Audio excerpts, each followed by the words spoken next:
Hi అండి, welcome back to my channel. ఈరోజు మన వీడియోలో నేను వంకాయ శనగపప్పు ఎలా ప్రిపేర్ చేసుకోవాలో చూపిస్తానండి. ఈ కర్రీ చాలా బాగుంటుంది. చాలామందికి వంకాయ అంటే ఇష్టం ఉండదు కదా, సో అలాంటి వాళ్ళకి ఈ శనగపప్పు వేసి కర్రీ చేసి ప్రిపేర్ చేసి పెట్టారంటే కనుక చాలా ఇష్టంగా తింటారు.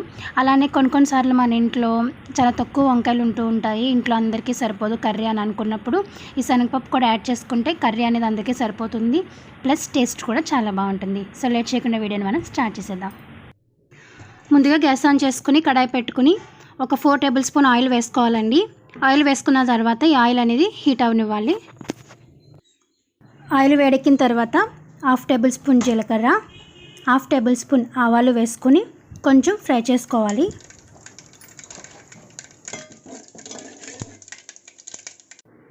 అలాగే చిన్న దాల్చిన చెక్క అండి, ఇది ఆప్షనల్, మీరు కావాలంటే వేసుకోవచ్చు లేదంటే లేదు.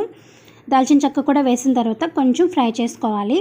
ఇలా ఫ్రై చేసుకున్న తర్వాత ముందుగా కట్ చేసి పెట్టుకున్న ఉల్లిపాయలు, ఇక్కడ నేను 1/2 కేజీ వంకాయలకి 2 మీడియం సైజ్ ఉల్లిపాయలు అలాగే 3 పచ్చిమిర్చి తీసుకున్నానండి.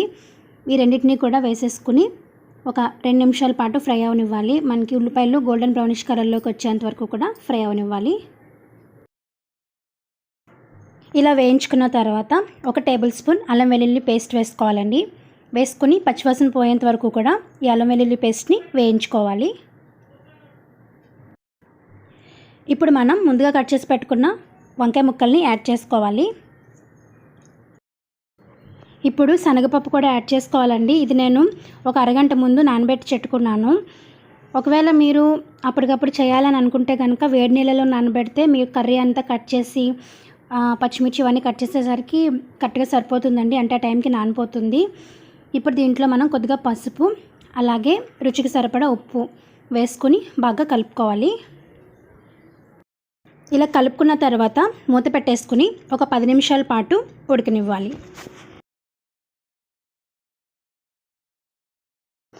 ఒక 10 నిమిషాల తర్వాత మూత తీసి చూసారు కదండి, ఆల్మోస్ట్ మనకి వంకాయ అనేది మగ్గిపోయింది. కానీ మనకి గ్రేవీ కూడా కావాలి కాబట్టి ఒకసారి మూత తీసేసిన తర్వాత ఇలా కలుపుకొని దీంట్లో కొంచెం కారం అలాగే గరం మసాలా, ఇది నేను హోమ్మేడ్ గరం మసాలా వేస్తున్నానండి, మీరు ఏ మసాలా కానీ మీరు యూజ్ చేయొచ్చు. అలాగే కొంచెం వాటర్ అనమాట, చిన్న గ్లాస్తో కొంచెం వాటర్ వేస్తే సరిపోతుంది. ఇదంతా వేసేసుకున్న తర్వాత ఒకసారి బాగా కలుపుకోవాలి.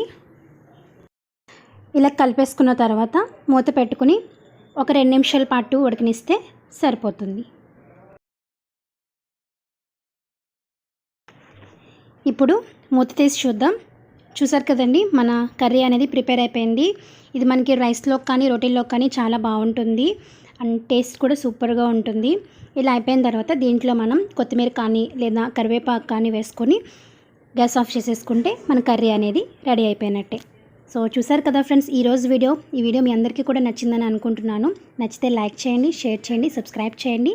నేను కలుస్తాను నెక్స్ట్ వీడియోలో. అంతవరకు బాయ్ బాయ్.